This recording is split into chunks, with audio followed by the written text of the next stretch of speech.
Okay, let's get this show on the road. Welcome, everyone, to the January 20th edition of the Planning Commission. I'll be your chair again, Steph Routh, and with me is Ruben Alvarado coming in, Commissioner Spivak, Commissioner Knowles, Vice Chair Pollock, Commissioner Brannon, Commissioner Ames, and online we have Commissioners O'Meara and Thompson. So we have a full house. Great to see everyone. Today is a CEI hub work session primarily. So that'll be the bulk of our time today. And I'm curious, now we go to items of interest from commissioners.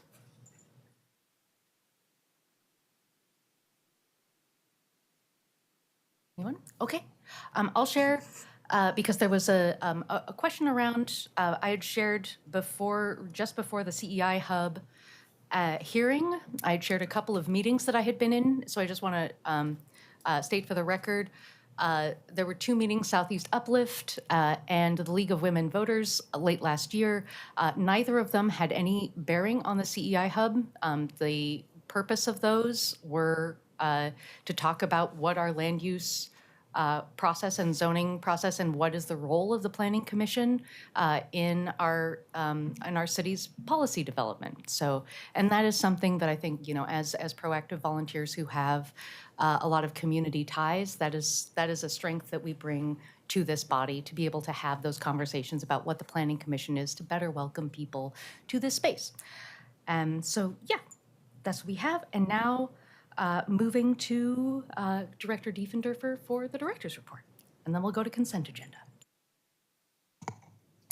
Good afternoon, Commissioners. Patricia Diefendorfer, Chief Planner, Bureau of Planning and Sustainability for the record. I actually don't have any updates to share with you. We had a meeting just last week, and so I have no new updates, but look forward to continuing on with the agenda. Thank you, Chair Roth. Thank you very much, Director Diefendorfer. Okay, now to the consent agenda because, as Director Diefendorfer mentioned, we have been so fast and furious in our meetings, we don't actually have anything, we don't have meeting minutes ready to approve. So we're just going to glide past the consent agenda and just assume that we all consent, generally. And then now, for our main attraction, would love Tom Armstrong. Oh, I I'm have so a sorry. disclosure. Yes, oh, please. Forgot to ask about those. Thank you. Does anyone have a disclosure? Yes, I do. A friend of mine called me last week. Turned out he wanted to talk about he's representing one of the terminal operators. So I recommended that he contact staff and submit testimony, but I wanted to make that disclosure on the record. Great, thank you. Lovely. Steph, may I make a point of clarification? Yes. Regarding the consent agenda, we'll continue that to our next meeting, and I will send out the meeting minutes this week for your review ahead of our meeting next Tuesday. Glorious. Thank you. Thank you, Autumn. Okay.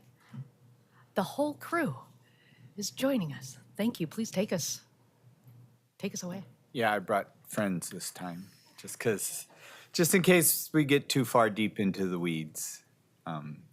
We've got the people who did a lot of the work with us today. Yeah, so for the record, I'm Tom Armstrong. I'm a supervising planner. I've been leading the CI Hub project. And then maybe, Kyle, you want to?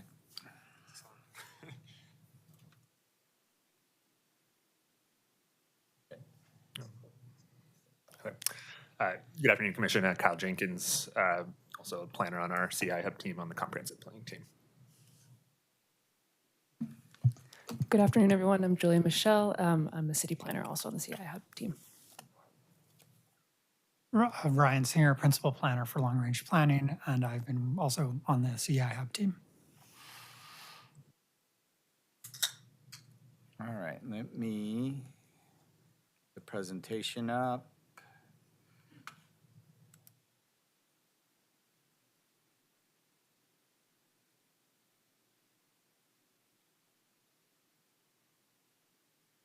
Right. Oh. Right, just to get us started, this was in one of the memos we sent you last week, but what we've proposed is a series of 4 work sessions with you all to work through the issues. Today, we have teed up some background information based on some of the issues and questions that you had identified. And then we'll go into the proposed comprehensive plan policies and some of those issues that were around that. Next week, we can go deeper into the zoning code amendments and the what we're calling the drawdown program. Then we can come back on February 10th and talk about any of the proposed amendments that you might like to see that we can then work up and bring back to you all on February 24th, where you can further discuss the amendments and potentially take votes on both the amendments and a recommendation. So for today, we wanted to just give you some better context, go through a little bit of a reminder about your charge and role in this whole process. And then we wanted to present some background information, some information around the project scope and the different agency roles in the CI Hub, cover the fuel demand modeling work that we've done to support this work, and then talk a little bit around the issue of regulating tank capacity versus fuel volume, and then reserve some time to go over the comprehensive plan, proposed policies, and any questions and discussion that you had about those. So starting off with the Planning Commission's charge, again, we're looking for your recommendation to adopt the policy project report that includes the amendments to the comprehensive plan and amend the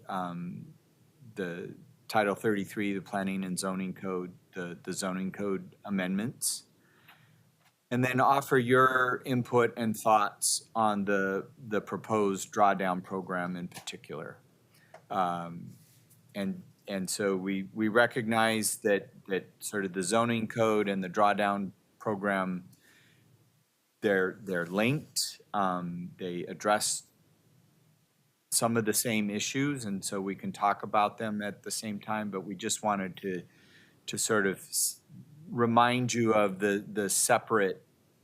One is a formal recommendation on amendments, the other is advice to council on the drawdown program.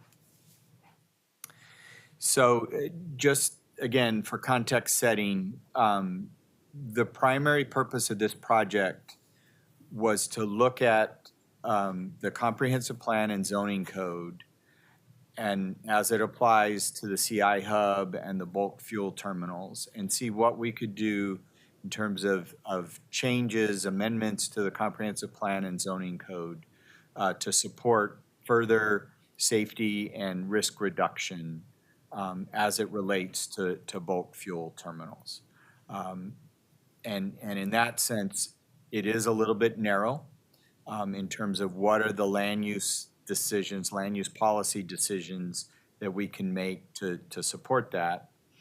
And within that context, we are using the comprehensive plan as our guide.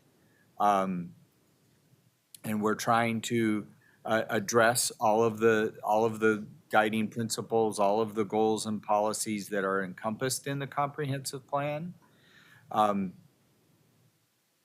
to that extent, we are solving for multiple objectives. We're looking at how can we increase safety and reduce risks to the public and to the environment. At the same time, we're looking to support a transition to renewable fuels, and I think as importantly, we are looking at how can we sustain an adequate fuel supply to support our economy and our lifestyle. And I think that's really what you heard in the testimony is sort of two sides, if you will, concerns about safety and the risks, and concerns about access to an adequate fuel supply, and how do we balance those objectives, and where do we put the emphasis on it, and that's what we need to work through in terms of the level the level of emphasis on one part of the program or the other, and we're trying to through this process explain our thinking that went into the proposal, and how we respond to some of the testimony, and to hear from you about what resonates with you and what questions you might have in forming your recommendation on how to proceed. So a little bit more on, I'll just pause there. We can talk a lot more about the comprehensive plan goals and policies and how that fits in a little bit, but I'll just pause there if there's any questions about scope or what we're trying to achieve here.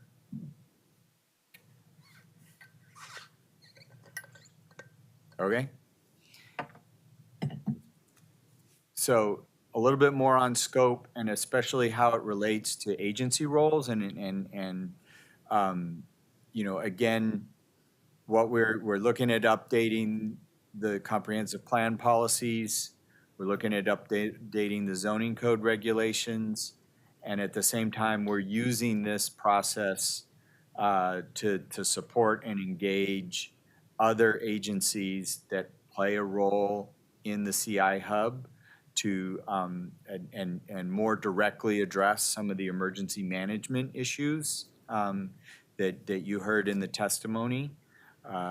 And to give you a little bit of a picture of this, these are all of the federal, state, and local agencies that play a role in the CI hub.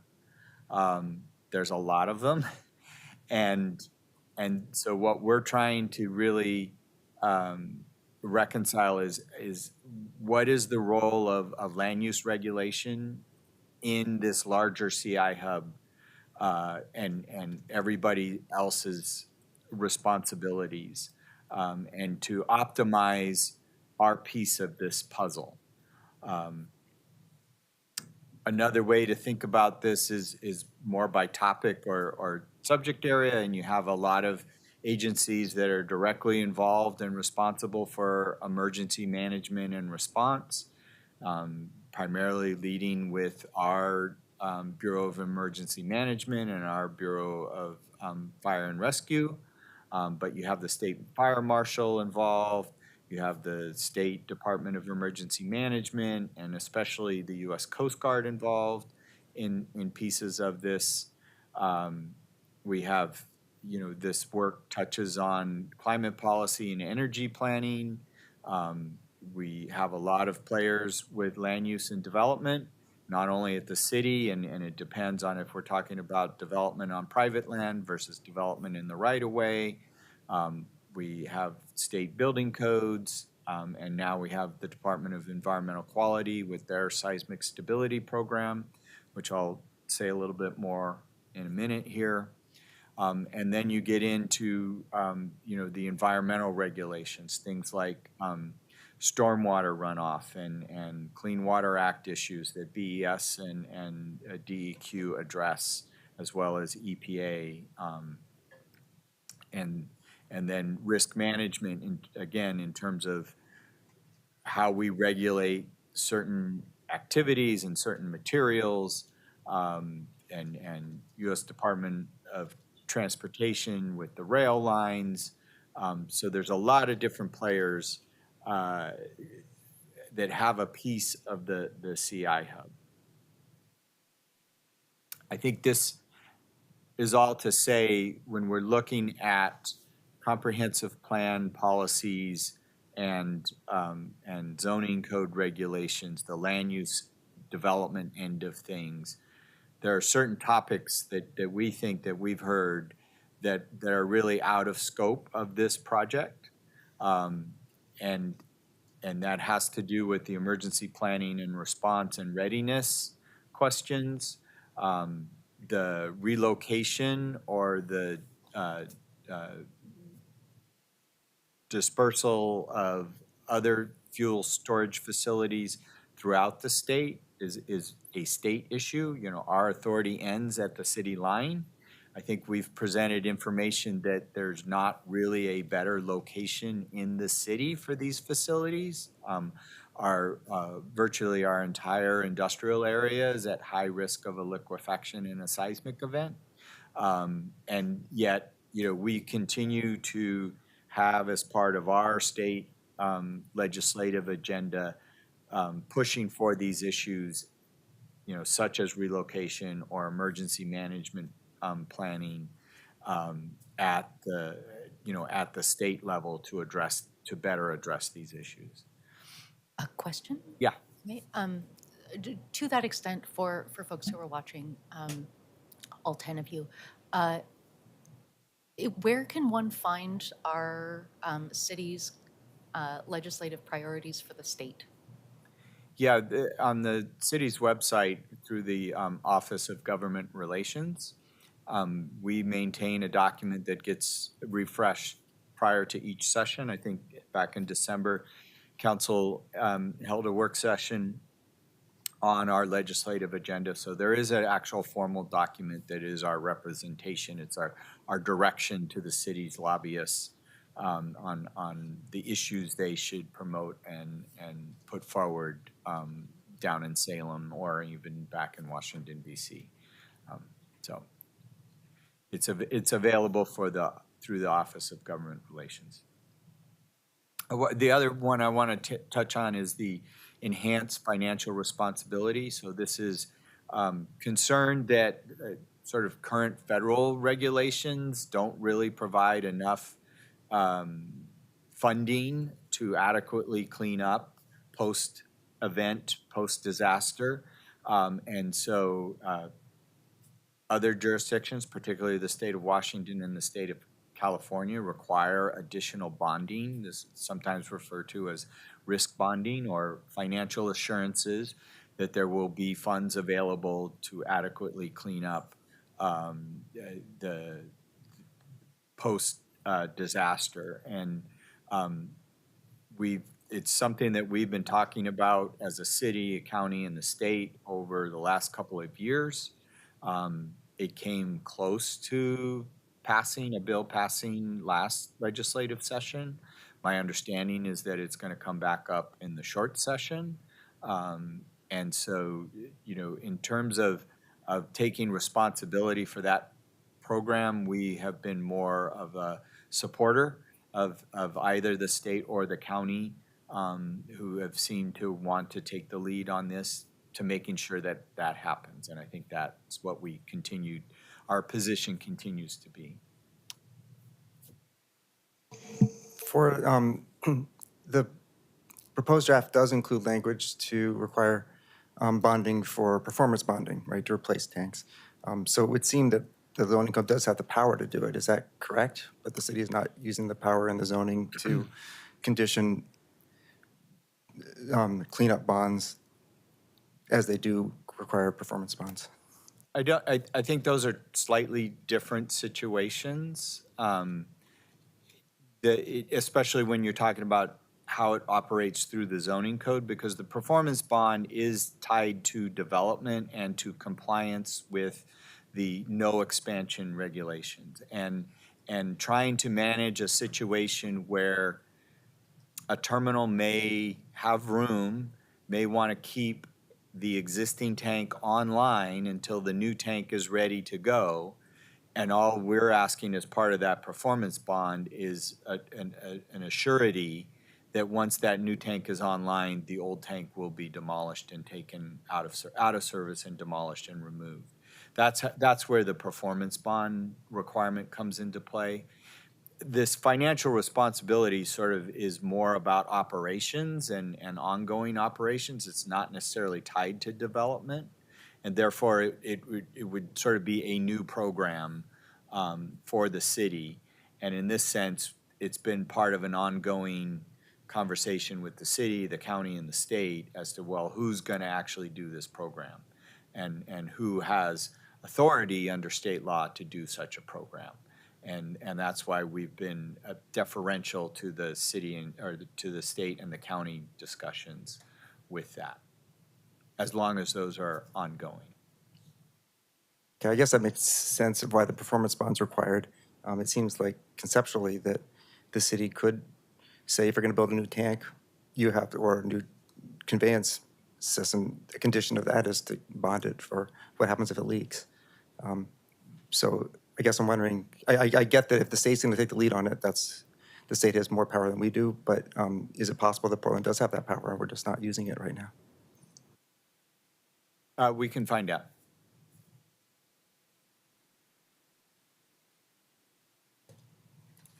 I think the other one that has come up is around environmental remediation. So if there is any soil contamination underneath these tanks, and again, it's that sort of division of labor and responsibility, and environmental remediation has been the DEQ, the Department of Environmental Quality, runs that program and has those requirements. And so again, it's not something that the city has regulated or required as part of that, but relying on the DEQ program to monitor and require the remediation cleanup work for any of these facilities or for brownfields across the city. Yeah. Would the responsibility for some of the testimony we heard specifically around air pollution and ongoing health concerns to Portland residents, would that also fall under the DEQ's kind of purvey? Yeah. DEQ, again, has primary responsibility for the air quality. They issue the air quality permits. I know in the past that it has been considered, again, sort of a city-county discussion. Would the county want to take up a more, and this had to do not just with the fuel terminals, but a broader industrial air quality permitting program. I think down in Lane County, they have such a district to do that. And there has been in the past discussions between the city and the county, especially the county under their public health authority responsibilities, as if they would want to get into the air quality permitting business. And so far, those discussions have not proceeded very far. They seem to have died down for the time being. And is that to say that the city does not view it as the most likely entity to regulate it? Does the city not really have desire to get into the air quality permitting business, so to say? I wouldn't put it that way as much as, one, it's not something we would do through the zoning code. It would, again, be standing up a new regulatory program. It's something that I think the city could do. It just has not risen in terms of priority as some sort of action that we should take on. Yes. All right, thank you. All right.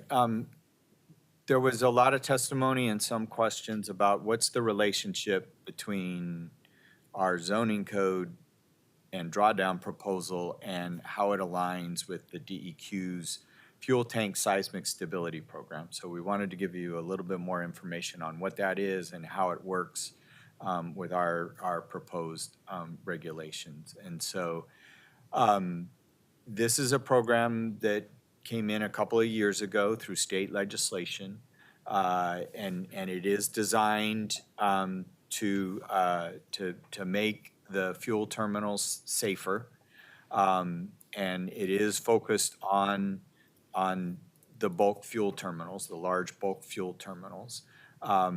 And basically the requirements are, think of this as that they're going to have to upgrade their facilities over the next 10 years to meet current seismic standards. And they're currently going through a process where all of the fuel terminals have submitted what's called a seismic vulnerability assessment. So that is a site-specific analysis of the underlying geology, the risk of liquefaction, the risk of what's called lateral displacement, and an initial identification of what improvements might need to be made. And DEQ currently has these vulnerability assessments from all of the terminals, and they are currently reviewing those to make sure that basically they're sufficient. They're all done sort of to the same methodology.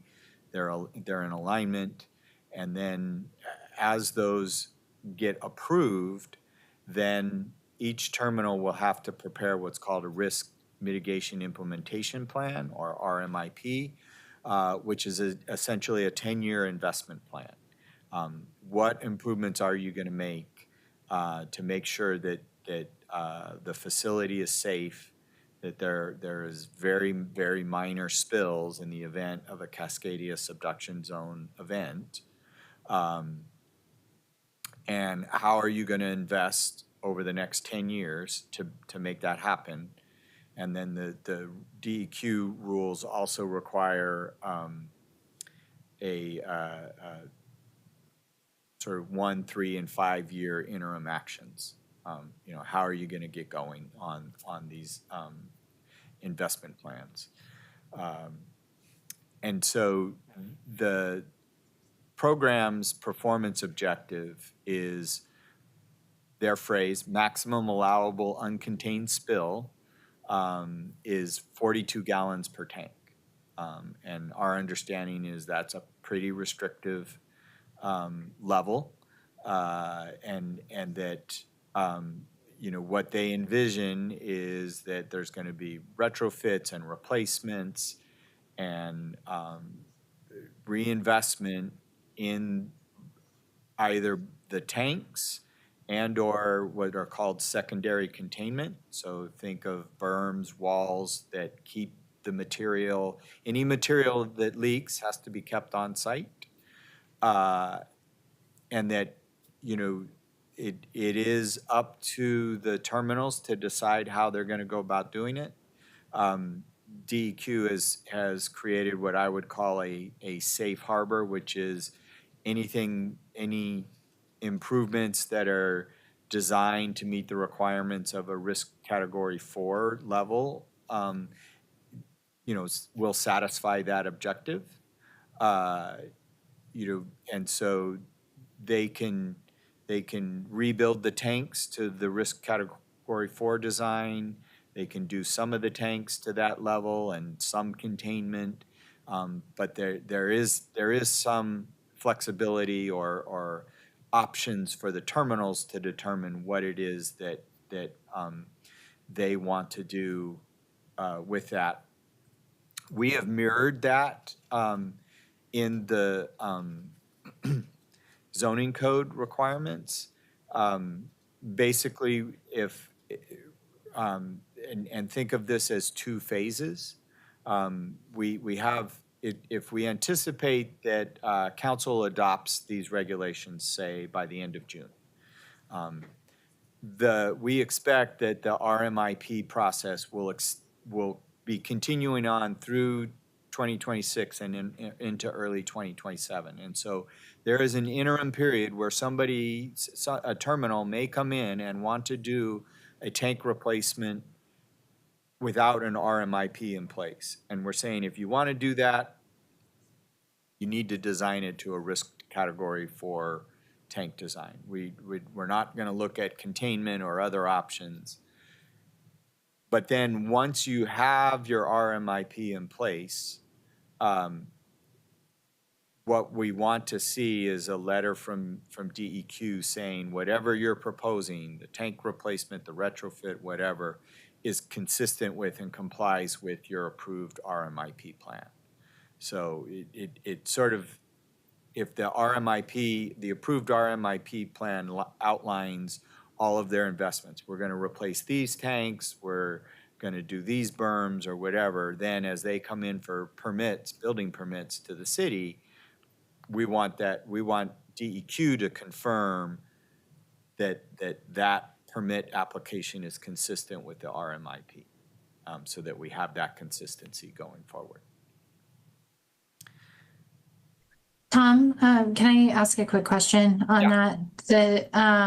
The DEQ program, does it apply to tanks and all transloading infrastructure? Yes. Okay, so it's basically.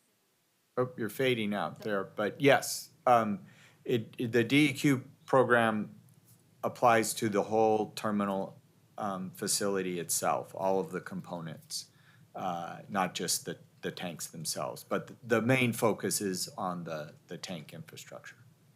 Okay, thank you.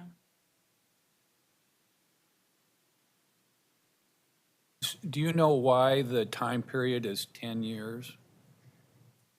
Why not a shorter period of time? I think it was just a recognition of the amount of investment and phasing and being able to sort of keep a certain amount of the terminal online and supplying the fuel we need with making all of these upgrades and investments, and just recognizing what a major investment it's going to be in all of these terminals. So I forget if that 10-year timeline is in the legislation or if it was part of the DEQ rulemaking. Okay. So I guess my question generally is also, if the point of this project is largely about safety, why is there such a focus on drawing down fuel and the amount of fuel there? Why not have a more aggressive approach to getting the owners to do the seismic improvements and not worry about capacity and whether or not there's going to be enough fuel to supply the state's fuel needs? Yeah, again, I think it's we see it as a two-step process, right? The first limit the expansions, and then draw down or reduce the risk over time. I think from sort of the local perspective has been, especially in terms of putting further limits, no expansion for any types of fuel, taking those fuel exceptions away, is just a recognition of again, that balancing, like the fuel infrastructure is here, the pipelines end here, we have the marine access, fine. We will continue to, serve that role. We want it to be safer, but we're not really willing to add to that risk, right? That, unlimited expansion over time was the first step, right? And we said, no more fossil fuel expansion. Now we're saying no more renewables or aviation fuel expansion. And we're doing it, we think, and we'll get into the fuel forecasts here in a minute, but we're doing it in a way that sort of matches our expectations around what those fuel demand needs are in the future. But just saying, like, kind of enough is enough. Like, Portland as a city has taken on enough of that burden and risk, and we'll sort of maintain and support the fuel needs of the rest of the region and the state and the wider region. But, we want to limit this. We want to stop digging that hole deeper. There is an argument to be made that, if all of the new facilities are being built to current code, that they are safe, but even being built to current code comes with a certain amount of risk. The codes are not foolproof, especially in a Cascadia event. So if a tank owner, if all the tank owners comply with the state law, will they all have tanks that won't lose more than 42 gallons within 10 years? Is that okay? And That's the requirement. That's the requirement. So, and if they fail to meet that requirement, do we know what, is DEQ projected an enforcement, would be the stop work order or like a fine, or do you have any idea? I believe it's a fine of $12,000 a day. Okay. Is the sort of non-compliance Okay. fine. There's a whole schedule of violations in the rules, and we can provide you with those rules. I don't think I need to have copies of the rules. I guess I'm curious whether it's a cost of doing business kind of fine, or I don't really know. It sounds like it's probably more than a cost of doing business fine. I don't know for sure. It sounds like that to me. Thanks. Following up on Commissioner Knoll's point, it's obviously outside the scope of our work to advise DEQ, except do we have precedent as a body to send a letter to, or send a transmittal letter to DEQ or another state body? Should we consider that as part of our deliberations? We would have to look, not really. I mean, usually those types of communications go through the Office of Government Relations and sort of have to go through council or the mayor's office to do that sort of idea. I figured DLCD is sending us letters. Could we send them a Yeah. letter? And can you still, You could reply to their letter. and I still think we're making this assumption on drawdown based off tank asset inventory that we don't know yet. So what is driving our timeline for making this recommendation without all of the facts?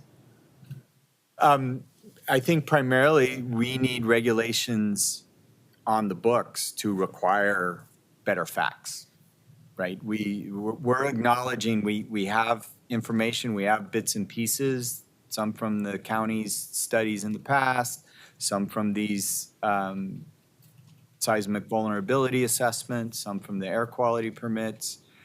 So we kind of know it's probably 80-90% confidence interval, but we need to adopt a regulation to require them to report to us, hey, what is it that you actually have, and can we verify that and establish that baseline? And you had that as like October 1st, 2026. So who is requiring them to do it at that point then? We as a city would require them to do that. Commissioner Brandon, I would just maybe offer up that that is part of the staff proposal for how the drawdown would work, that it would be at that October 2026 date is when we get information so that we can establish the baseline, and that becomes the baseline from which the drawdown percentage is calculated, if you will. So that it's just a way to start to create and implement that program. So there's no other force imposing that timeline. That's just a timeline that we thought would be a reasonable timeline based on the progression of this project. That's correct, Tom, right? Yeah.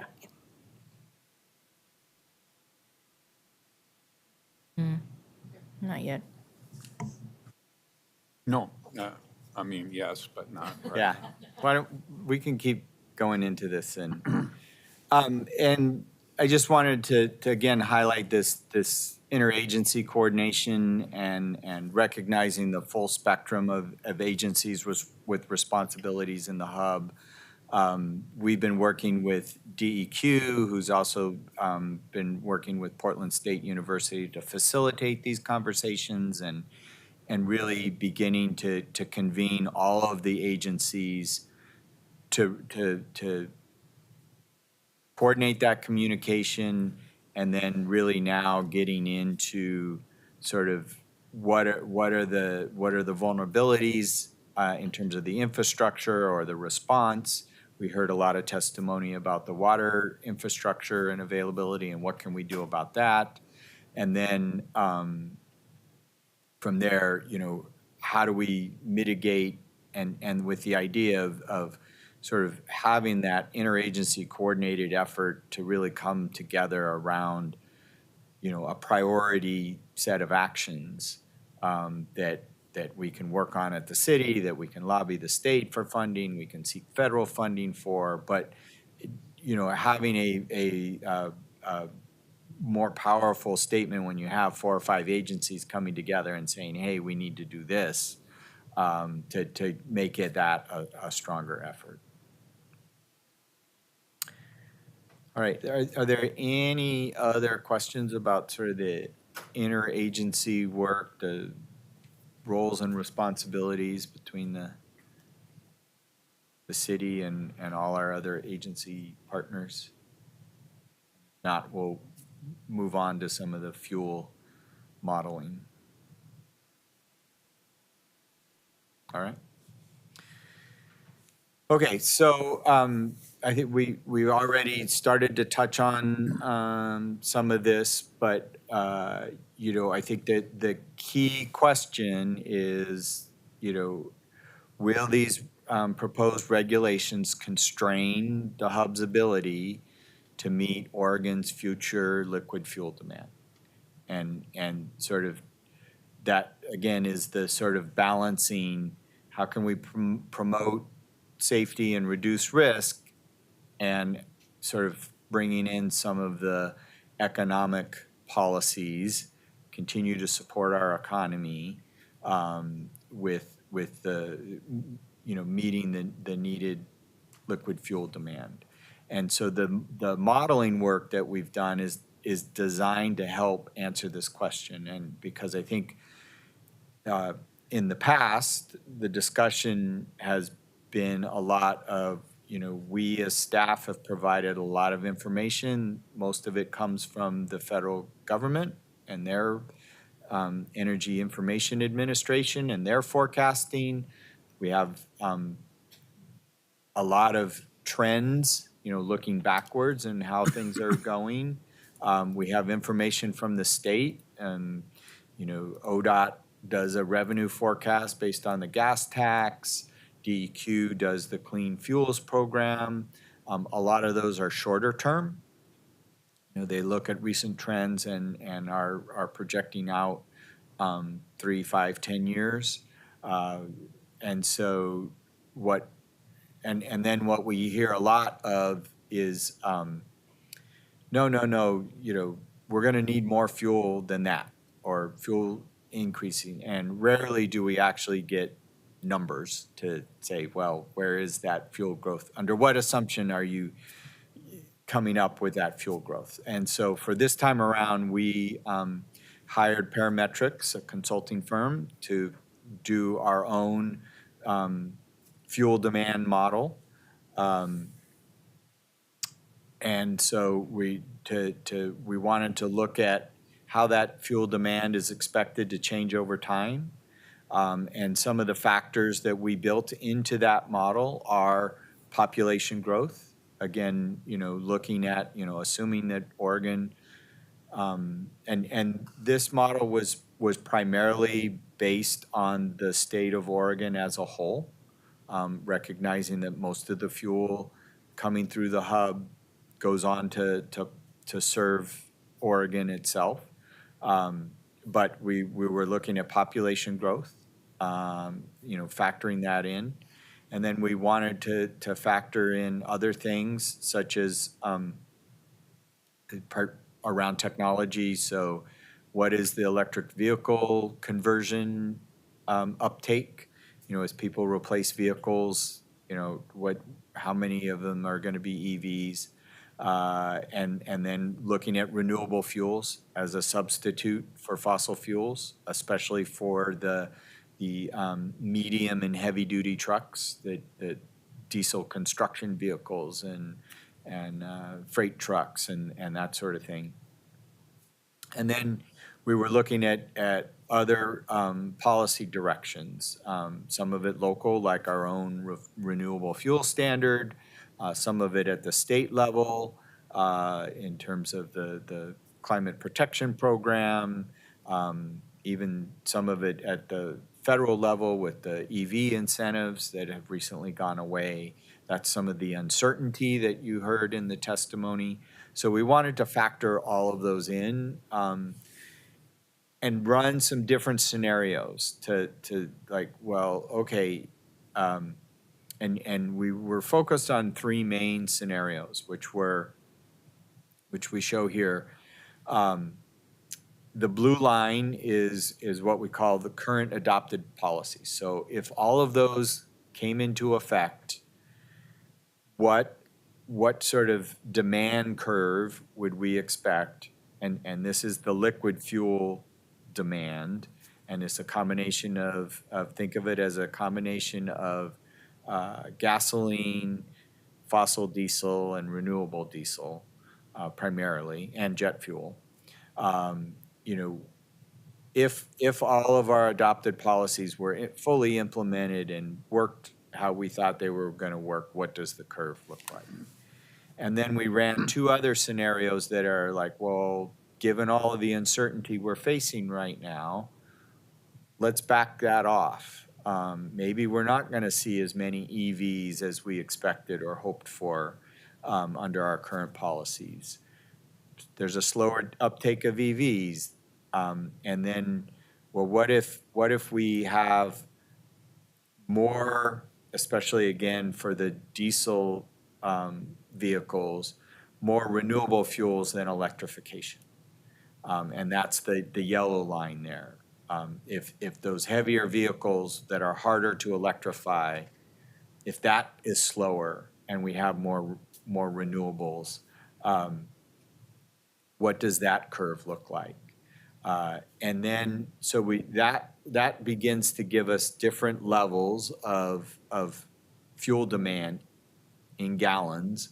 And then we compared that annual fuel demand to the hub storage capacity.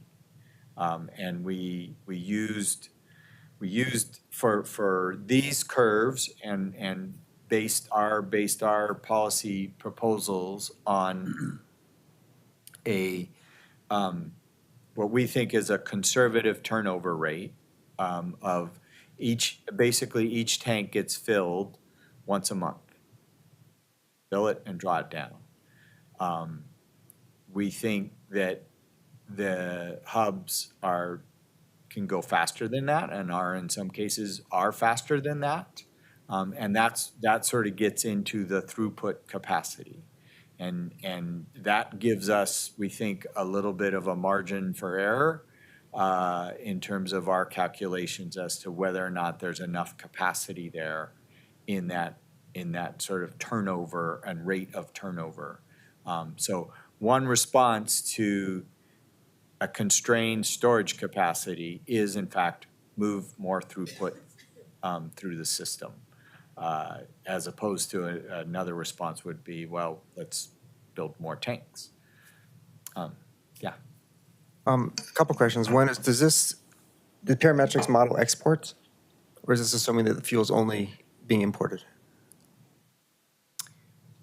I think it's only import. I mean, this is really based on the fuel consumption in Oregon. That's what I thought. Okay. And comparing it to the storage tank capacity that is there today. We can't actually regulate where that the fuel in the hub, we can't regulate where it goes. We can just regulate the size of the hub. Right. So if these lines are going down, but meanwhile Portland grows as an export terminal, there could be a countervailing use going up. It would not necessarily be a down. Down only assumes that it's based on a model that you're just saying what Oregon consumes, right? Yes. So if Oregon is exporting, then that's not going to be captured in the model. No. Okay. We're solving for the problem that we are going to artificially constrain the supply that Oregon needs and thereby restricting economic growth. We're trying to solve for that problem and show that the limits aren't going to do that.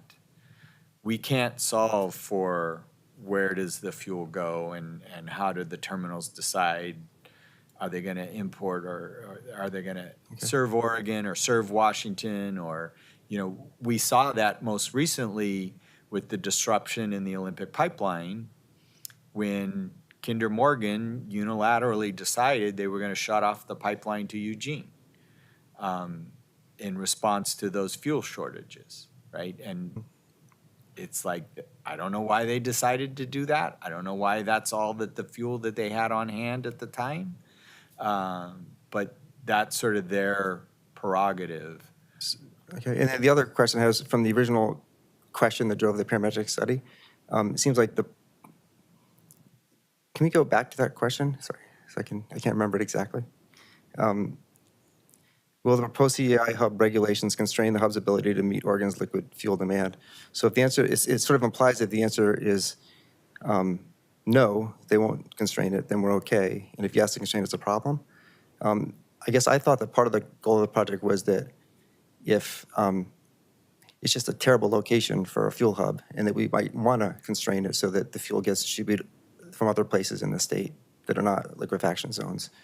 Is that also a goal of the project, or we might want to? Maybe the goal is to try and wean it so that over 10 years we no longer rely on storing all of Oregon's fuel in an unsafe area at the confluence of two rivers. I thought that was one of the goals. I think that's where we get back to that slide around multiple objectives, right? And the idea around balancing and how do you achieve that balance? And certainly you could emphasize safety and risk reduction over concern about adequate fuel supplies. And that's our challenge.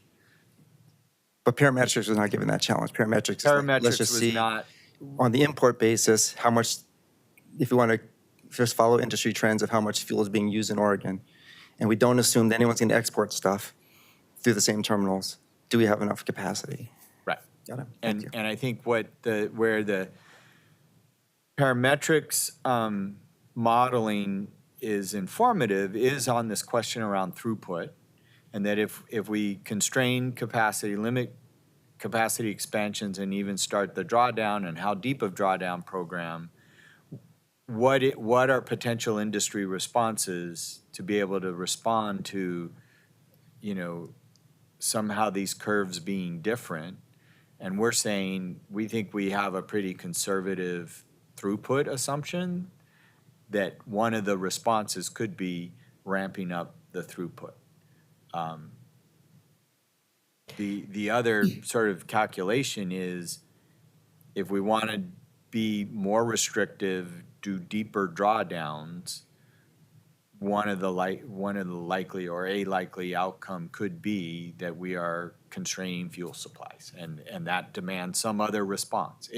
And that response could be that Eastern Oregon and Eastern Washington import more fuel into the Tri-Cities via the pipeline from Montana and Salt Lake City. There are so many moving pieces to the system. It's hard to say, oh no, that's going to constrain fuel supplies here. Pardon, I just wanted to perhaps just make one clarification. I think Commissioner Spivak, you said isn't it one of the goals of the project? Maybe I misunderstood. I hope I didn't. Isn't it one of the goals of the project to kind of force the system to go to other places in the state, right? For them to develop facilities, for facilities to be developed in other parts of the state. And I guess I would just come back to that to say that's kind of one of the things that we said is outside of the scope of the project, right? Because we have no control over what happens in other locations as far as other facilities being built. But I agree we don't have control, Yeah. but I think one of the goals of the project is to make it safer here environmentally. And one of the outcomes is that if it becomes more expensive to do stuff in the CEI hub because you have to do all the seismic stuff and there's a certain regime of permitting with the state, that the market might, as Tom just mentioned, decide it's easier to do it in areas that are safer and less regulatorily constrained. That's correct. I just want to make sure that we make that distinction because I feel like that's an important distinction. I think the goal is to be safe. Pardon? I think the goal is to be safe. One of the goals of the project is to be safe here. One of the goals of the project is to be safe, but we're also bound by the comprehensive plan to balance multiple goals. Sure. Yes. If I could just, there are two more slides here just that might be informative to this discussion. So I think we were basing the drawdown recommendation of 20%, based on this sort of idea of utilization rate and sort of looking at the different scenarios. And first, I'll jump ahead. One of the things that we heard in testimony was from the Port of Portland and concern about access to jet fuel, and that their PDX master plan process was showing a different higher level, faster level of jet fuel demand growth. We took those estimates and plugged them into the parametrics model to see what happens. And so what you see here is, jet fuel demand is quite a bit higher. And we were only pegging this to 2035, which is sort of the implementation date of the DEQ requirements and our drawdown requirement. So it's quite a bit higher, but I think more to the point is jet fuel is a small share of the fuel that's flowing through the hub. And so that in 2035, it still only makes up 11% of the total liquid fuel flowing through the hub. Our initial proposal of a 20% drawdown rate was based on the idea that in 2035, about 68% of the storage capacity would be utilized, and that this new estimate of jet fuel demand bumps that up to 70%. So a 2% change is how it flows. And I will say what we did was we took the port's projection for PDX. PDX represents, we think, about 75% of the jet fuel demand in Oregon. And so we used that growth rate for the other 25% as well. So we were growing jet fuel based on the port's projection. So we plugged that in, and then so that jet fuel is in these results. It sort of shows where we expect to believe.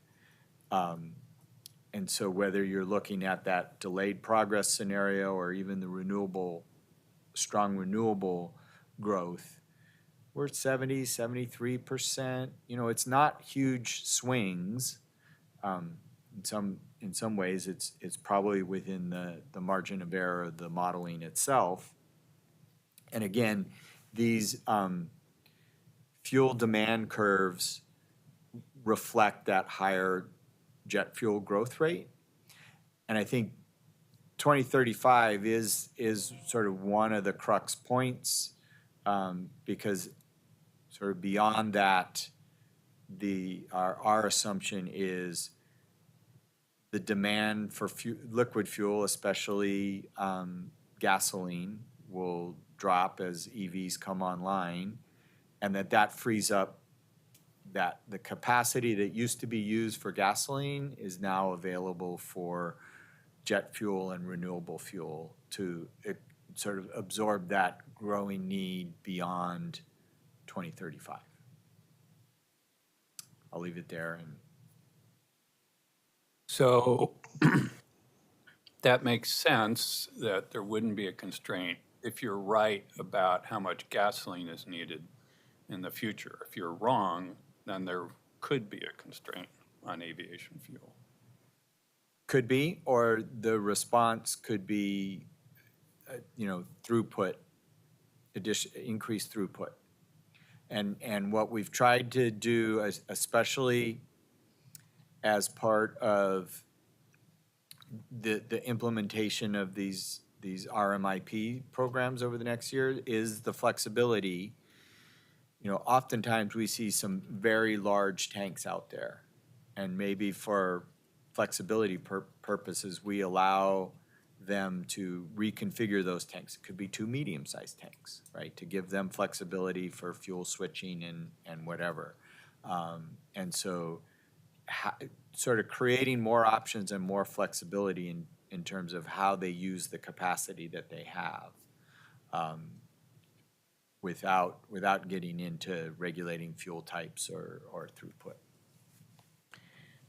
So if I can, let me ask you about the broader sort of market forces around fuel demand. So my understanding is that total energy demand requirements in Oregon are increasing, from all sources, are increasing rapidly. And much of that is attributable to electricity demand. Did your modeling take into account either price or availability of electricity, I guess, as the primary alternative to fuels?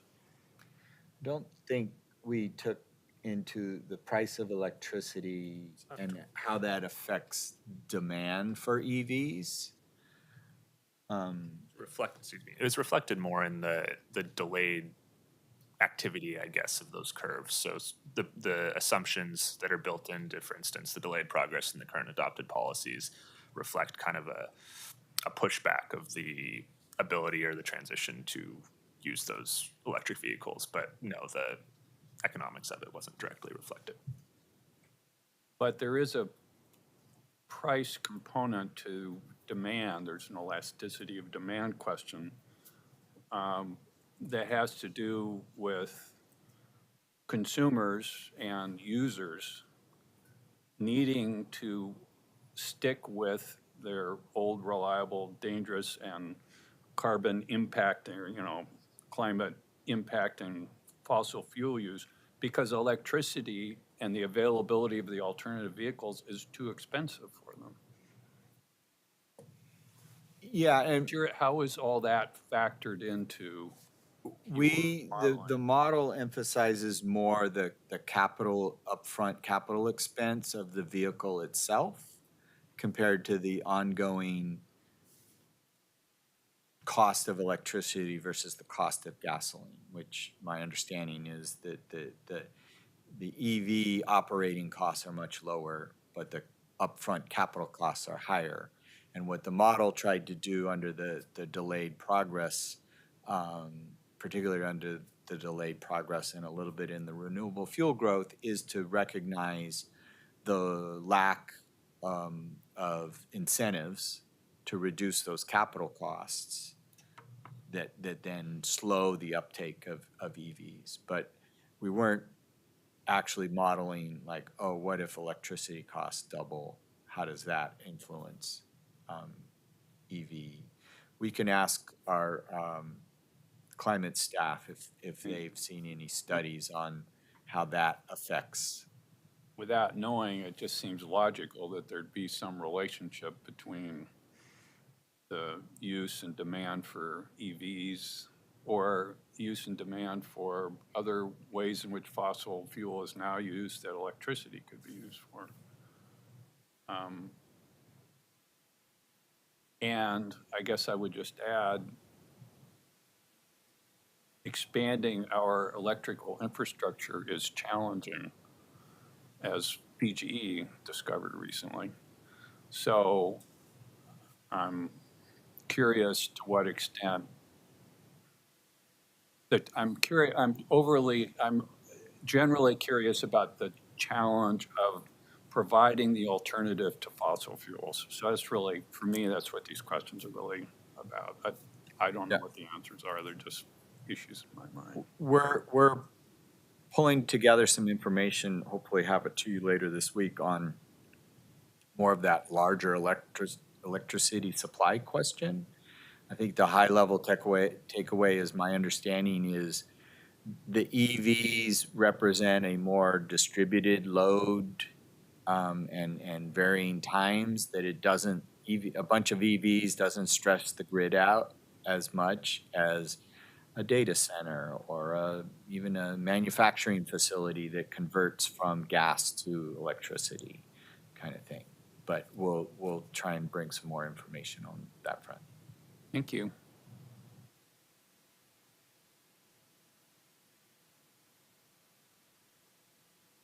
Anything else on fuel demand modeling? We can get into this next week when we talk about the drawdown program and how we calibrated the proposal and deeper, faster, slower questions that came up. This may be for next week, but whether the tanks are being used or maybe end up being used for things not called fuels, hazardous, explosive, flammable things that are not fuel. I'm curious to learn about that. Okay. We'll address that next week as part of the zoning code discussion.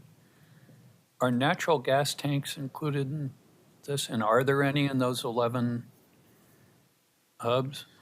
Yes, they are included. We have one facility, Northwest Natural has a LNG facility in the CI hub. It's used, it's called a peaking facility, so they store the gas and it's used for cold winter days like this week to pressurize the system as demand goes up, especially for winter heating, then that system supplies the system there.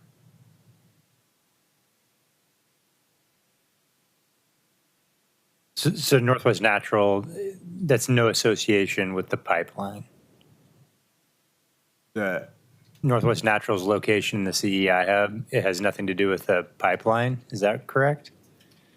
Well, I think there's two pipeline systems. There's the Olympic pipeline that is for liquid fuel, for gasoline, for jet fuel, for diesel. And then there's a whole separate network of natural gas pipelines that some of which are sort of regional distribution facilities, some of which are local distribution facilities. There is a memo in the record, and we can highlight it for you. This was a question back in 2022 when we adopted these regulations on how it would affect the natural gas supply system. But in terms of the CI hub and what's in Portland and these larger terminal facilities, it is this peak wintering LNG facility. And then I know they put in additional capacity at the airport. I think we heard something about that. Does that change any of these assumptions at all, or?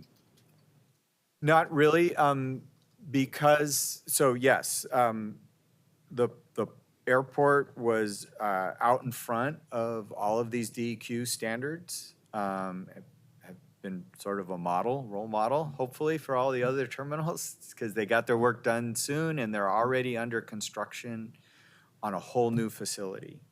And they just want to leave their old facility behind. They're building a whole new one. They are expanding it to meet this future growth need.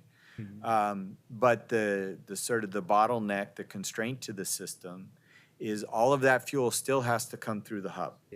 Because it all has to go into the Kinder Morgan Wheelbridge facility, which is the end of the pipeline to the airport, and then get pumped in out to the airport. And one of our understanding why that Kinder Morgan facility or any facility in the CI hub is a bottleneck is that the fuel comes in primarily via the Olympic pipeline. It has to settle for 3 to 5 days in the tank, and then it gets pumped to the airport. Same with the blending of the sustainable aviation fuel. Right now it can only be a 50-50 mix. And I forget who recommends it, but the recommendation is that you do that blending before you send it to the airport.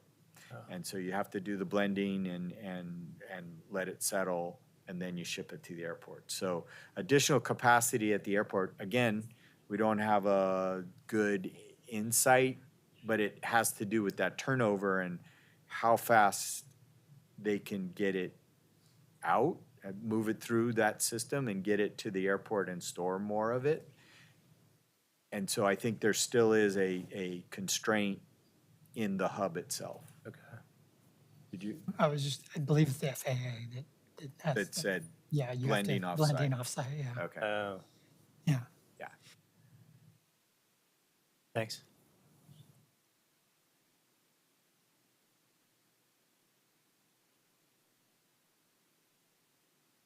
All right, move on to the next topic. So a little bit more on regulating fuel storage. We heard a lot of testimony around regulating storage capacity, storage tank capacity versus regulating the fuel volumes, the amount in the tank and the amount moving through the system. And I think primarily the zoning code limits are on tank capacity. The zoning code is primarily about development. And so we are looking at the structure itself, right? You can go out and you can see the tank. You can count the number of tanks. You can figure out the size of tanks.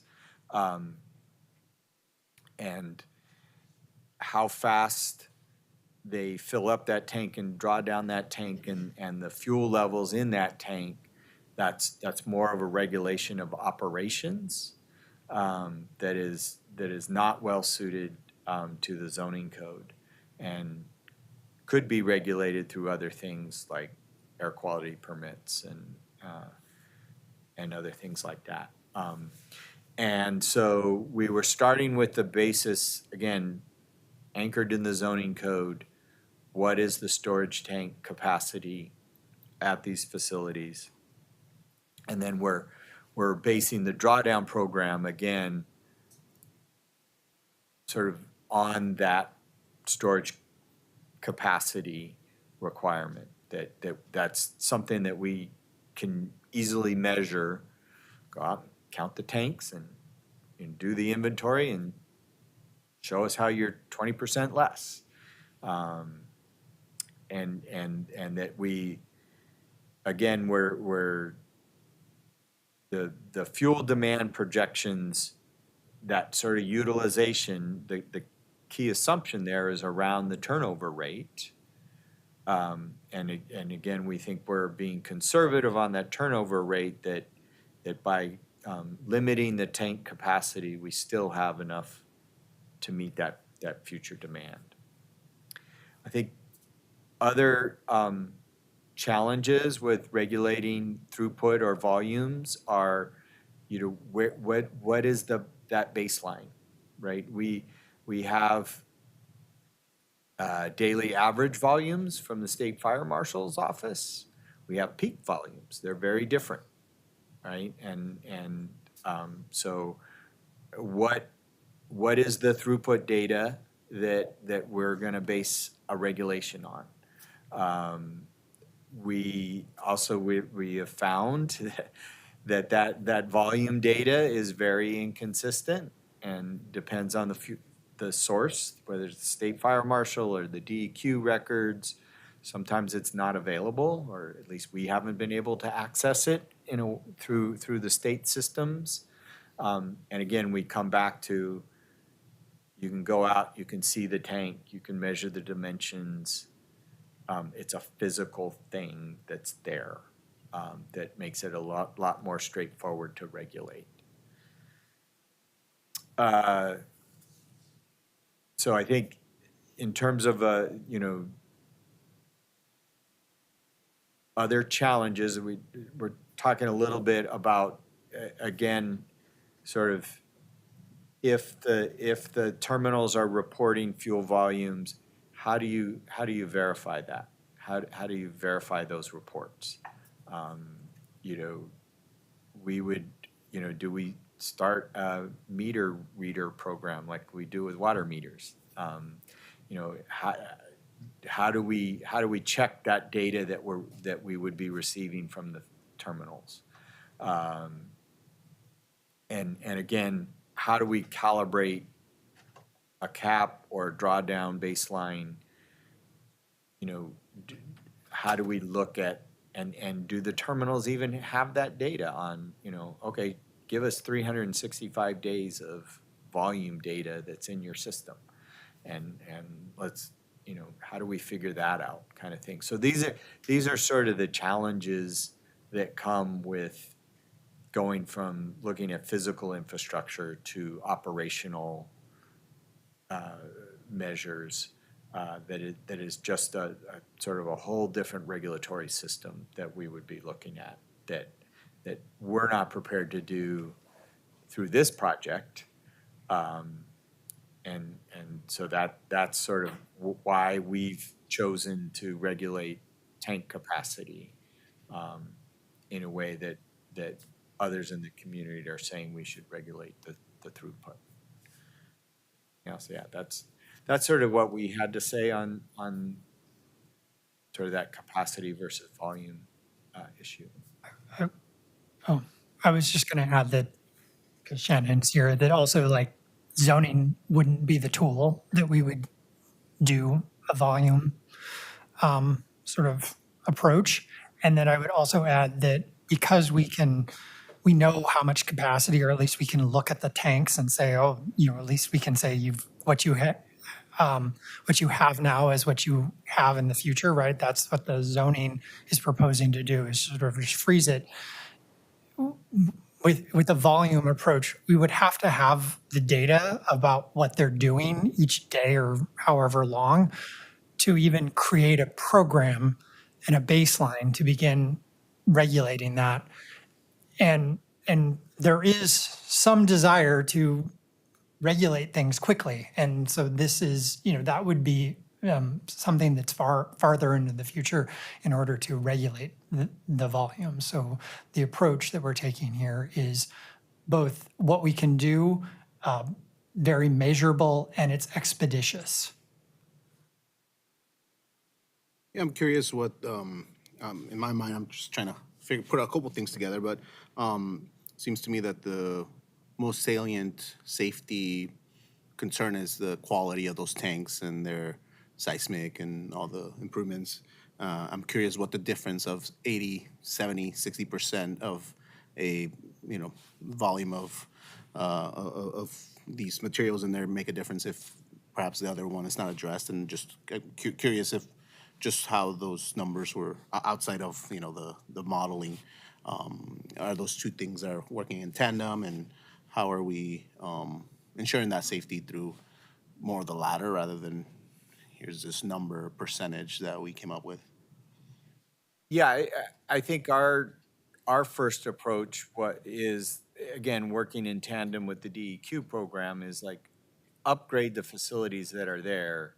A lot of these older tanks, not seismically, they're not even close. And that's what's going to be interesting to see in the RMIP programs, is like how many of them are just replacing the tanks, or how many of them just need some refurbishment kind of thing.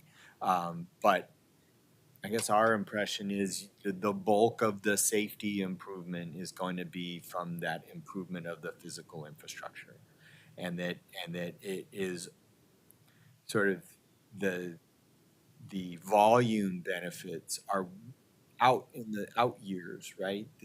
That when we get to 2050 and only need 25% of the liquid fuel that we have today for jet fuel and some heavy diesel vehicles, you get more of that benefit from those drastic declines in demand than what we're talking about with a drawdown program. That said, we do think our analysis shows there is some slack in the system, and there's a incremental improvement in safety, but it is on the order of, think of it, I don't know what the numbers are, but if there's 350 million gallons of storage and that turns into 275 million gallons, there's still 275 million gallons of products potentially out there that is going to cause a lot of damage in an event without those physical seismic safety improvements. Thanks.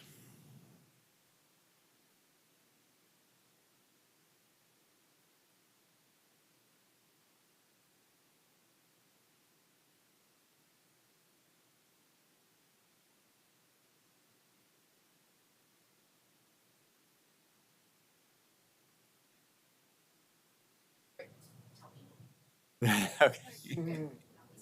Okay. All right. I think next up, we wanted to talk about the comprehensive plan policy proposals and again, some reminders, the comprehensive plan guides how and where land is developed. It guides how, how we implement those policies, especially through the zoning code. But it doesn't directly regulate the land use, right? It tells us the direction to go in. And it's the zoning code or it's the other regulations or programs that we establish that work out those details. So it's a very high level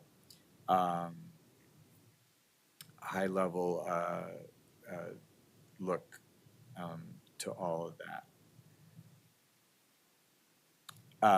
And again, a little bit more on balancing. So the state law requires that when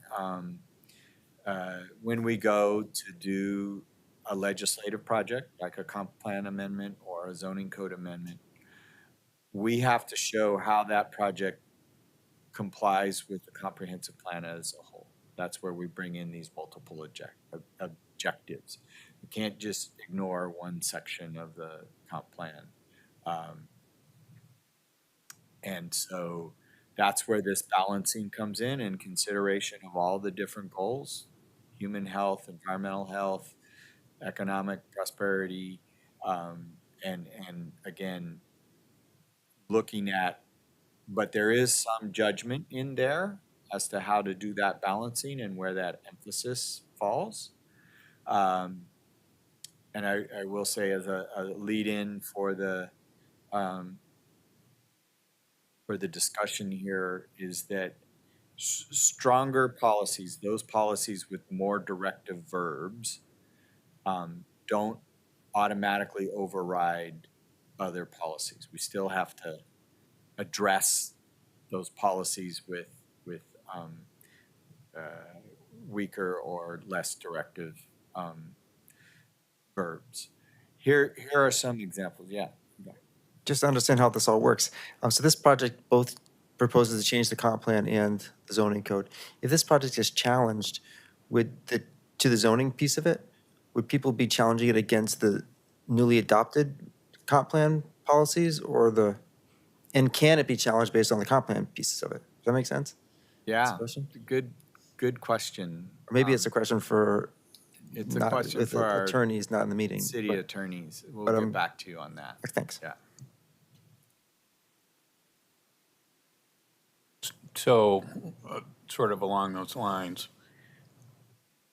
do the amendments that are being proposed for, say, Title 17 outside of the zoning code,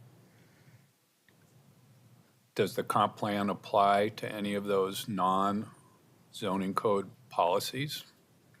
Can you evaluate, could somebody challenge those policies on the basis of their being inconsistent with the comp plan?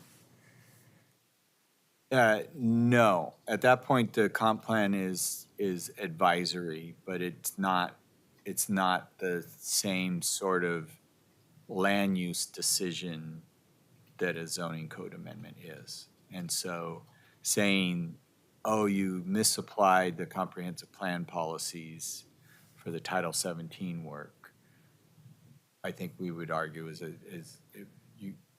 is not standing for sort of overturning that work. Okay. Thank you. So here are just some examples of, how these verbs work together and why some of the choices that we made in terms of being more directive or less directive. And a lot of this has to do with sort of how much control does the city have or even the zoning code have over the eventual outcome. And so, again, something like safety and risk reduction and even human and environmental health, these regulations are a piece of it, which is why we say things like support, foster, encourage, because we recognize the role that that can play in achieving those outcomes, but it's not, I guess, determinate in a way that we could be more directive, because we don't control all of those aspects. Whereas, like in this second example, we have said, and we did through the zoning code, prohibit new bulk fuel terminals, right? That's a directive. That's one that we have control over. And again, reduce storage capacity is a little bit more directive, because we can implement that. We have control over that and can implement that type of program. And so that's an example of where we've probably used stronger verbs because we have more of that control. Let's say that there's a policy to support economic viable businesses in the CEI hub. And that was a basis for a proposal to allow some new bulk fuel terminals. Does the prohibit have greater weight in that situation, or could it be overridden by another policy goal? I wouldn't say overwritten, but if we do have, and we've had difficulties. We have policies about, say, supporting businesses and using the intermodal freight infrastructure that is in the Portland Harbor, and the hub is in the harbor. What we have said is that this action, that the harbor is, the fuel terminals make up a small fraction of the businesses that are in the harbor and dependent on that freight infrastructure, and that these regulations are very narrowly construed to only apply to terminals, and that there's lots of other economic opportunity with other types of businesses that take advantage of that freight infrastructure. That's sort of how we've parsed those policies. So we've acknowledged that, yes, there might be a small impact to one component of that larger intermodal freight infrastructure. But not having, we said we want multimodal freight infrastructure in the harbor, therefore anybody that wants to do anything using that, we can't regulate. We said, no, that's not what that means. I mean, I like the idea that prohibit means prohibit, and the other rules, other policies have to work around that. I just wanted to clarify that does have that power. You can't just balance prohibit against encourage. It Commissioner is Spivak. very rarely used in the comp plan. I think it's twice that we use it now. I think this will be the third. The third edition. prohibit, the term prohibit. Prohibit is very rarely used. I would just point out too that the reason that probably can hold more weight is because of what Tom was saying, is that it's done in conjunction with the code changes that actually will prohibit, right? So, I mean, it's a different conversation where you're talking about the verbs just on a policy level, like the policies in the comp plan, versus the strength of this verb in conjunction with the fact that we're actually making regulatory changes in the zoning code. And that's what bolsters it. And that's why we feel, that we have the justification, if you will, to use the word prohibit here rather than a softer verb, because there's actually the tool, the authority to do that lies with the zoning code, whereas the authority to do some of these other things, we don't have that authority with the zoning code.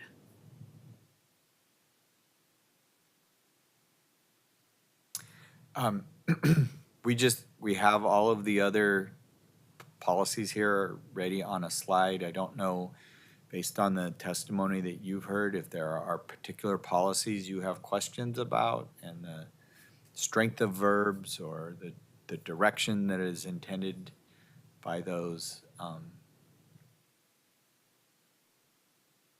I don't think, we didn't necessarily find any compelling testimony that spoke to us in a way to bring proposed change forward like we have in, with the zoning code technical amendments, but. Will there be more specifics on like 3.83B? Like, what does seismic improvements mean? Like, to what degree, or, is one, we added a seismic belt thing versus like something that's actually sound, or is there a quality of improvements determination? Usually at the policy level, we don't get into that level of detail. I think as we sort of come up with those requirements, we would reflect on, what's the range of choices of that you could require. What's the realm, and why did you pick one over the other? Yeah, I think that'd be really interesting, I think, for us in the public to know kind of at what point those determinations are made and what these words mean as it pertains to the actual implementable aspects of this. So. And I'll look at the team and make sure they agree with me. But my reading of this, the zoning code provisions that either require a safety risk category 4 or compliance with the RMIP are sort of the regulatory application of this policy. That's how I'm looking at those regulations, tie right directly to those policies. I would say, sorry, just for the record, Patricia Diefendorfer, I would say that's a really good example of how the policy is meant to be general and give a policy direction, and that it's also gives us something to point to put a regulation in place, right? And so I think Ryan gives a really good example of how the combination of what is being proposed for the code in conjunction with other programs that we know exist that are aiming to do this, like the DEQ seismic rehabilitation program, that essentially those things are mapping back to this policy. And I think it was fairly deliberate on the part of staff thinking about these policies in such a way that we are touching upon the range of things that this topic is involved with, or there are considerations that should be considered, for lack of a better term, in the context of thinking about this particular use. So I think that's the question to the commission, is if you see something missing, or if you think the concept could be clarified, like that's the kind of thing that we would be helpful to hear from the commission. And I think this concludes what staff has prepared for today, right, team? So I think at this point, we're happy to entertain any general questions, delve deeper into any topics. We just wanted to provide something for you to kind of, to fuel the conversation, if you will, to use a pun. That's Yeah, right. wow. Yeah. I didn't even realize I was doing it. Commissioner Thompson. Yeah, I have a few themes that I'm hoping to touch on, but I'd like to hear from others before I get to some of them. So I'll just stay focused on the comprehensive plan language for now. I was wondering, as we were going through this whole presentation, about the topic of resilience from a general standpoint, but more specifically seismic resilience. And I noticed that we're only talking about it here from the standpoint of community resilience. It seems like it's a pretty big vulnerability to our state that 90% of our fuel is coming through a hub on liquefiable soils, and our ability to respond in a disaster situation and a seismic crisis, how we're thinking about that. There was testimony from some of the operators and from industry indicating that having adequate fuel storage was necessary for resilience or for responsiveness. And I guess I'm just a little bit unclear on how that works, because even if the even if all of the operators go through with the RMIPs, it sounds like that's sort of a damage control oriented program that's looking at minimizing spillage and harm to human and environmental health, which is most important, absolutely, but not necessarily being guided from a seismic standpoint. So that's one comment about the comprehensive plan policies. And then, you know, we've been talking a little bit about vocabulary here, but support and foster, they're so soft that I don't know how you would actually analyze whether something is or isn't doing that. I feel like advancing or improving, I mean, then you could, the improve is clear that you're somewhere and then you're making progress in a direction, or prioritizing. We've decided that health and safety are most important. And yes, there are these other comp plan goals that are at play here, but this is maybe a different situation in that there is like a life and death element to it. And do we want to reflect that in the words that we're putting forth?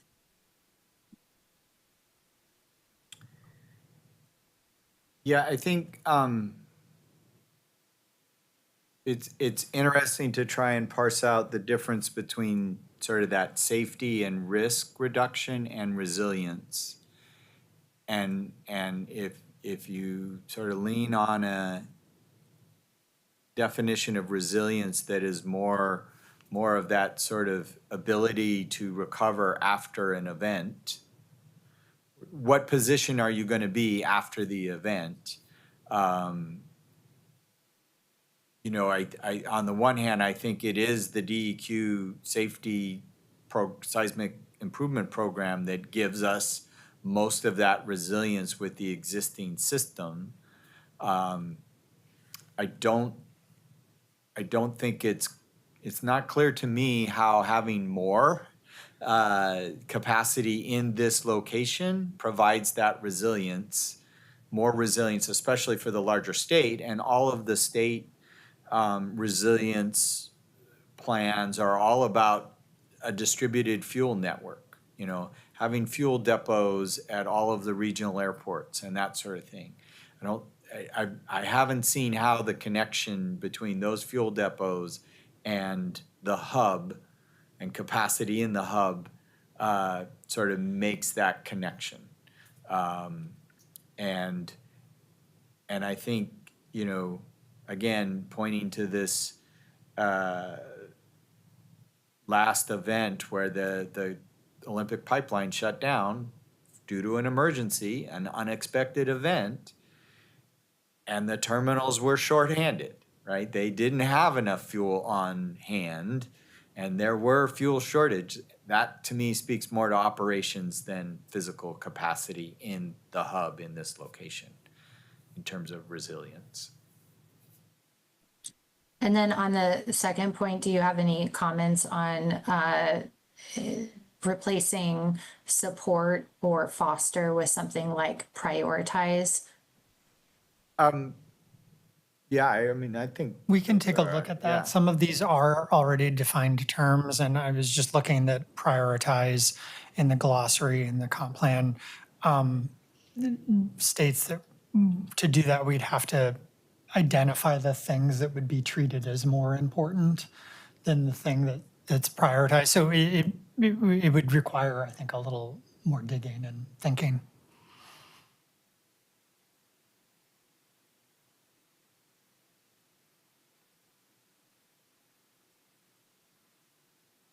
I guess I have a general comment, which doesn't move us along in any way, so I'm just voicing an observation. We're talking about a regulatory system here, a series of actions, but there are many actions in the context of the general problem in my mind. What we are trying to achieve is safety, but we're using fuel amounts as a way to get there.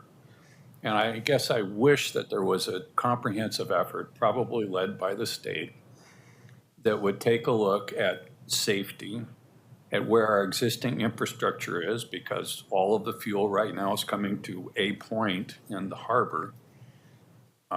That's a very difficult circumstance to change because it's rail, it's barge, and it's pipes.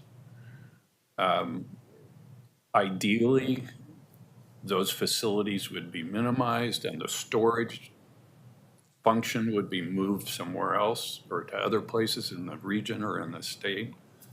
But these are things we can't accomplish. So I guess I'm just voicing a little bit of a frustration. And I'm not convinced that we ought to be using regulating the amount of fuel or the drawdowns as a way to achieve the safety objective. I'd be all for saying we need to be more aggressive than 10 years in getting seismic improvements to happen and more aggressive in moving them somewhere else. So it's just an observation on my part.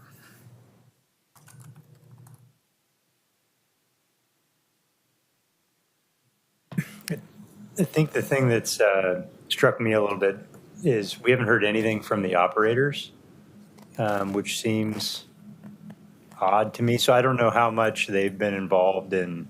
I mean, this is their work in like the management. How much they're involved in the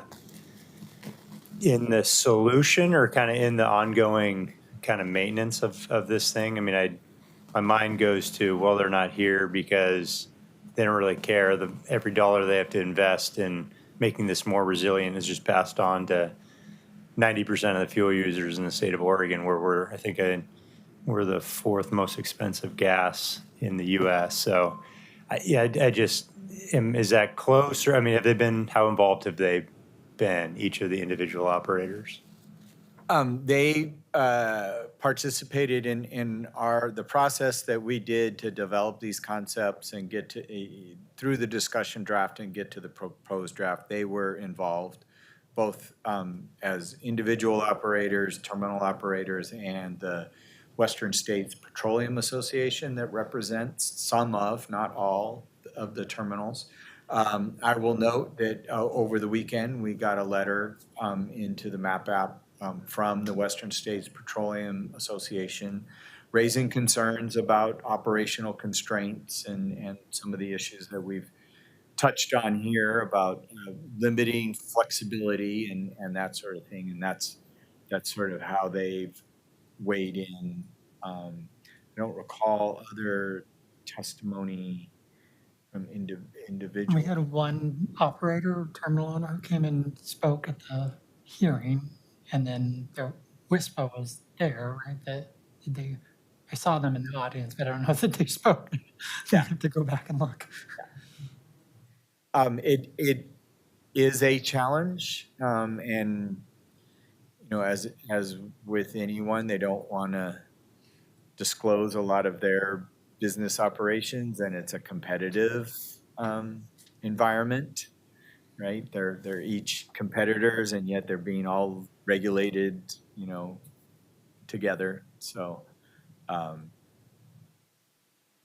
so I would say look at the Western States Petroleum Association WISPA letter and see how it raises some of these issues around flexibility and ability to meet future demand and resilience, and how that factors into our decision making. There's also a letter from BP in the testimony.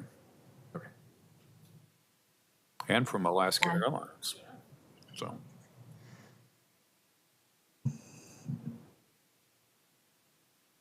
Yeah. Overall, I mean, the great addition this project has is regulating transloading facilities, which was not on the table last time we looked at it. So that's a great positive. And recognizing it's still not getting a throughput, but it gets us a lot closer than we have just with tank volumes. So that's, I think that's terrific.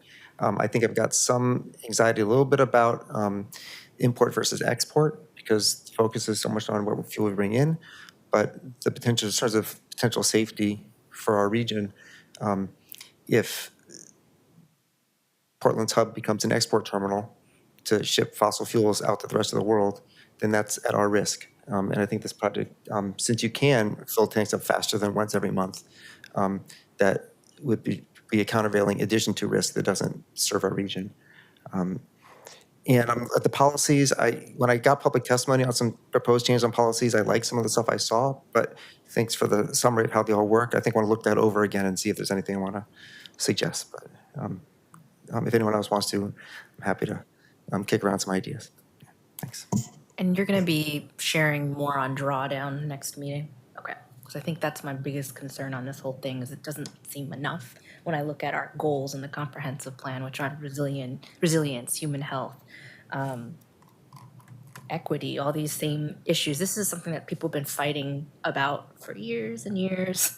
And so this is a chance to do something about it, and perhaps we can be a little bit more detailed in what a drawdown means. And that definition is a little bit funky here too. I'm used to well drawdown, so when I hear this, I'm like, okay, where's the variance? Where's the I'm not getting that. It's just a percentage. So, but I'll save it for next time. Commissioner O'Meara, and then I'd like to put myself in queue. That's good. Thank you. Yes. Question on the regulation of the seismic upgrades. I'm seeking some clarity around, will that be PP&D that is okay, I see Patricia nodding. So it will be city regulated in terms of inspected and confirming that those upgrades have been completed. It's not that we're mandating it, but then it's actually a state requirement to carry out the regulation of that. Yeah, it's a state requirement to do the work, and then they come in through the normal building permit review process to get the plans for the actual work, and the work gets inspected through those normal processes. Okay, and then within the 10-year requirement, is that also the city that will be enforcing that, or does that fall on the state? That is a DEQ enforcement issue. It's their requirement to do it in 10 years. They're the ones responsible for enforcing that. Okay, so the enforcement and the fines and the actual that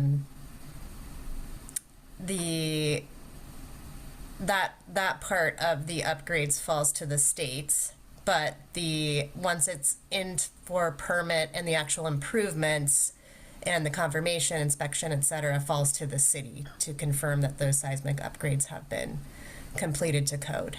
Yes. Okay, thank you. Anyone? No, you go first. Okay. I think what I'm feeling, mostly a comment, is hearkening back to theater. When you have a play, you have like a side, which is like it's only your lines plus like the line that's immediately before you. And I think of it's like we have a very scoped. What I'm hearing is like we have a very scoped role in something that needs to be, I think, to your extent, like a coordinated response. So in some ways, this is feeling a bit like a trust fall, and that our role is to some extent in the very blunt instrument that is the zoning code and land use. And so I think what I'm also hearing from my colleagues is like how do we go as far as we can in terms of ensuring the safety while still staying in our lane. Is that yeah. I guess I also think of like how, particularly in the comp plan words, we are where we are now and where we want to be, and how do we hold the fact that while, for example, in the comp plan that talks about the recognizing the vital role that the CEI hub plays, well, it's the vital role that the CEI hub currently plays, right? That ideally, as we are looking not just to seismic resilience, but also economic independence of our fuels to allow us to be not just economically, but but politically resilient. And how do we, is now a time to use another fuel-based, inject some of that language and ethos into the comp plan to say, it currently is a vital role. Our charge as a state and ideally as a city with our climate action goals is how do we make that a current, recognizing the current reality while creating the space to ensure that we do actually mean what we say when we are talking about our climate action goals, and that we do actually want to move away from fossil fuels into a more resilient future. I'm interested in the economic impacts of our of the city's actions in this area. That's why I'm interested in whether there are any price impacts from drawing down or constraining the availability of fuel. And I will just note that there are people we haven't heard from in this process. We haven't heard from the rancher in Eastern Oregon who exclusively relies on fueled trucks and vehicles to get around long distances. We haven't heard from somebody who drives around town for a living, delivering, or is a self-employed plumber. There are real world economic impacts from a change in the way we provide energy for all of these tasks. And I wish there was a way to understand what those were so we were making an informed decision about how our actions are going to impact individuals who are not represented by lobbyists or by advocacy groups. I'm also just curious to hear from people who work in emergency management and how they would approach what happens if these tanks and when they do liquefy along the river, and how that impacts all the economics of that too. Because that is also a study that should be considered, and what happens when you've got fuels in your river and fish are impacted and transportation in a flaming river. Like, there's a lot of economic impacts there too. And so they both need to be looked at with the same care that an advocacy group versus a small town farmer might as well. I mean, that's part of the risk of having all of our fuel in one spot. In Portland, with having Portland being the one who's making these decisions, it's challenging to be in other parts of Oregon who are impacted that way. But that was how land use, zoning, that's how this happened. And so how can we prepare for that and plan for that is a consideration. The other thing, I do want to hear from DEQ. I want to hear from environmental engineers. I know the city of Portland doesn't have any. I don't work there anymore. A few others no longer, they work in conveyance and stuff, not this type of environmental engineering where you're looking at risk and hazard assessment and things like that. We've had geologists, we've had structural engineers, we've had people testify who are experts in their industry who are very concerned. And I don't think that should fall on deaf ears either. There weren't a lot of them either, but all that has to be taken into consideration. So.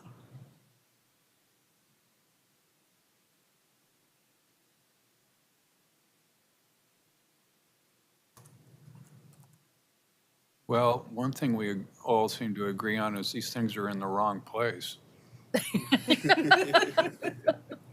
What to do about it is a different question.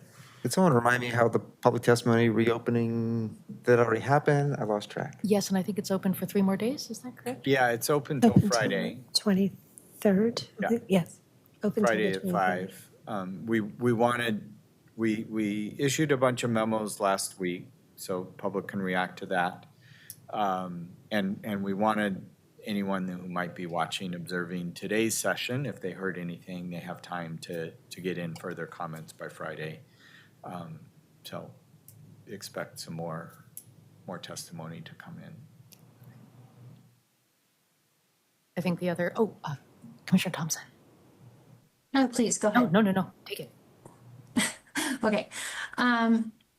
I just wanted to share a little bit about where I'm at with the drawdown program. It's complicated. I feel like I understand the why. I understand the driver and the voiced need for improved safety or a sense of safety.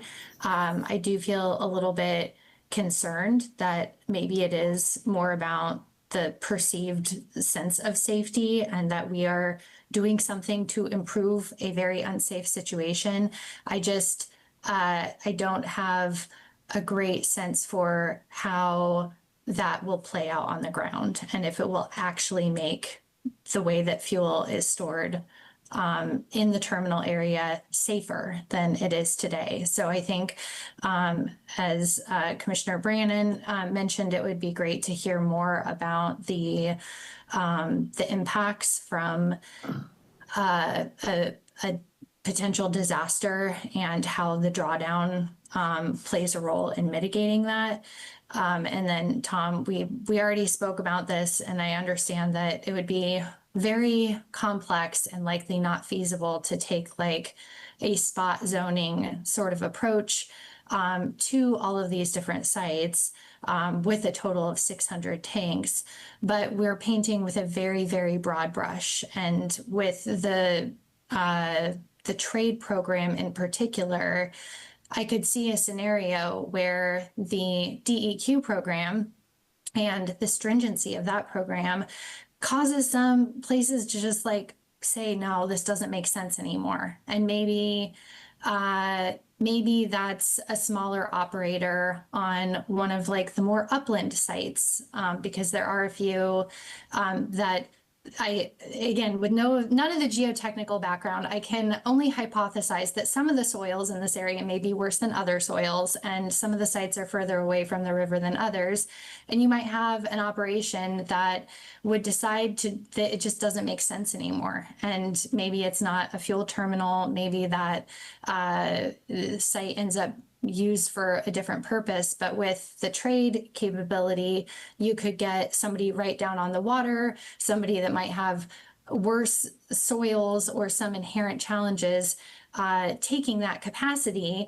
And just through the natural course of things with the DEQ program, you might have had less capacity used than you're ending up with the allowance of the trade program. So that's just, I don't know where I'm going to land with it, but I'm just sharing that in case that helps to like further guide the conversation or what you come back with. That's a concern for me. And I think that just more of a technical understanding of the conditions of the tanks, the geotechnical, what we do know, what we don't know, that would be really helpful for me. And then the other thing is, what can we do to give the DEQ program like as much of a chance of success as possible by having policy that's crafted really compatibly. I mean, Commissioner Spivak like was asking about the fine, and I don't know what $12,000 a day is for some of these operators. I mean, presumably more than the cost of doing business. I don't know. But if instead of having this alternate pathway where they can design to the most stringent design criteria in advance of acting on their RMIP and getting that in place, is there a way to just say you've got to do that first, like first and foremost, in order to make changes or any of the other development that is still allowed, you have to get started on that, and that would further like emphasize and compel that program moving forward. So I'll stop there. I'm also thinking of just that oftentimes our timelines are dictated by like, you know, what the market will bear, what we reasonably think, you know, what an investment strategy could look like, for example, to seismically retrofit tanks. And I'm weighing that with the incredible urgency of just not knowing when the subduction event will like 10 years sounds great for, you know, sounds prudent from an economic standpoint.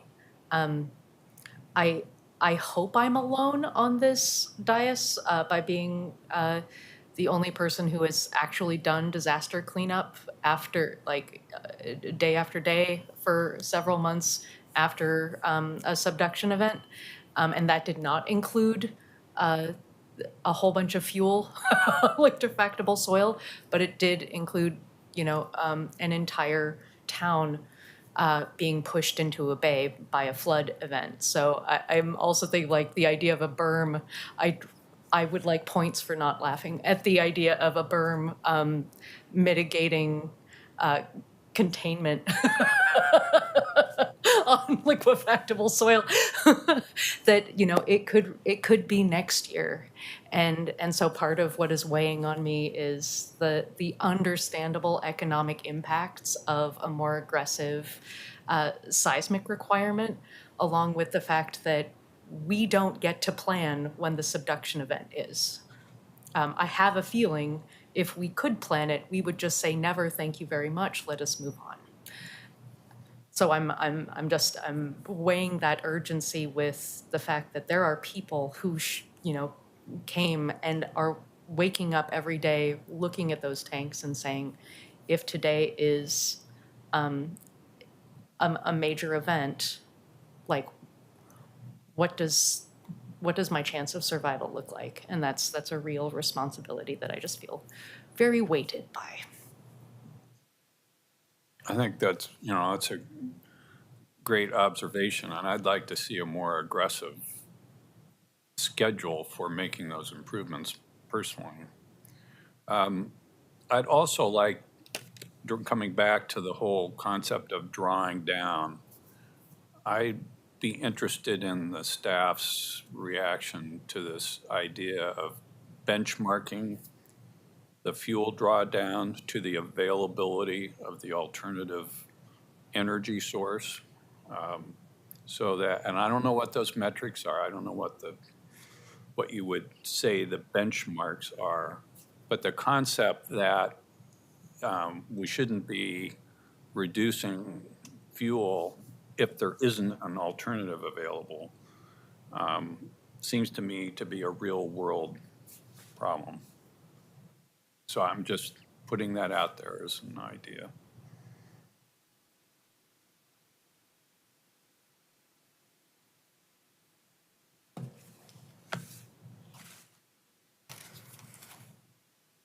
Do we get to go home? Is that what's happening?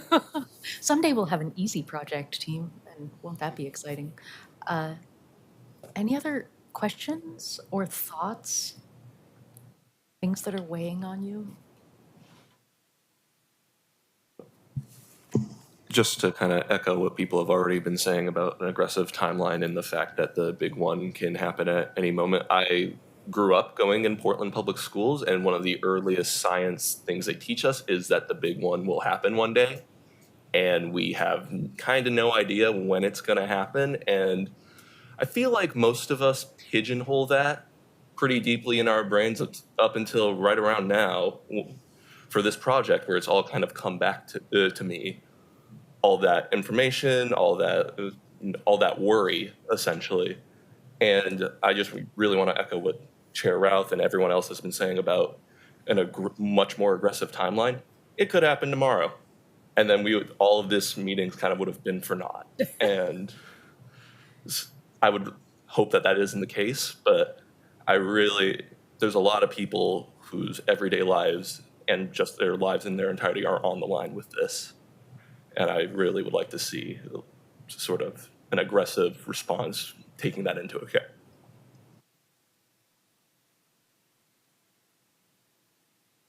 I'll just say, if it is tomorrow, I will never regret spending time in your collective good company. Last thoughts before we... okay, so later this week, as of between Friday at 5 p.m. and next Tuesday, I would invite everyone to check out MapApp for our new tranche of testimony from community members and shareholders. And we'll also have the meeting minutes, so we'll actually have something on consent agenda. Thank you so much, Autumn. And we continue this project to January 27th, next Tuesday at 5 p.m. Can you please remind me, comments on the EOA and CCIL projects, is that tomorrow No, or that's some other February Wednesday? 3rd. Is that February correct? 3rd, okay. I'm just February 3rd. very proud of myself for remembering dates. The public record is open until February 3rd. Comments from commissioners about issues? When was? I thought I heard that quicker, work but I'd be session. happy to have it be later. I don't know. So I think we'd have to look at the revised schedule that Autumn sent. I think we tried to map out when we'd love to hear some feedback from you to prepare for the subsequent work sessions. And I think there is a deadline coming up. I Can you think we tell? said Friday just because we wanted to Yeah. get your thoughts while it's still fresh. And, you know, obviously we're sort of leapfrogging issues, but we wanted some initial feedback this week while But it's still a little recognizing fresh. that you would still, But there's there'd still be time. future opportunities for you to bring other questions to the table because the record is not, the public record is not closed yet. So I think just any preliminary questions, just so we can do kind of like what we did today, which is start to amass all the questions and sort of chunk out the discussions for the future work sessions. It was tomorrow on the schedule, I'm finding here, but I'm happy that you just said a little more time's fine. I do think it's Friday, if I recall. Are we right on that, Autumn? We had originally said tomorrow, but if Tom, you want till Friday, Tom's the boss. the sooner the better. While it's fresh in your mind. Like tomorrow, great. Friday, okay. Love it. Anything else for the good of the order? Okay. Tom and team, thank you so much. Autumn, Director Diefendorfer, thank you. Thanks again to our friends at Open Signal that allow us to hear each other. And with that, we are adjourned.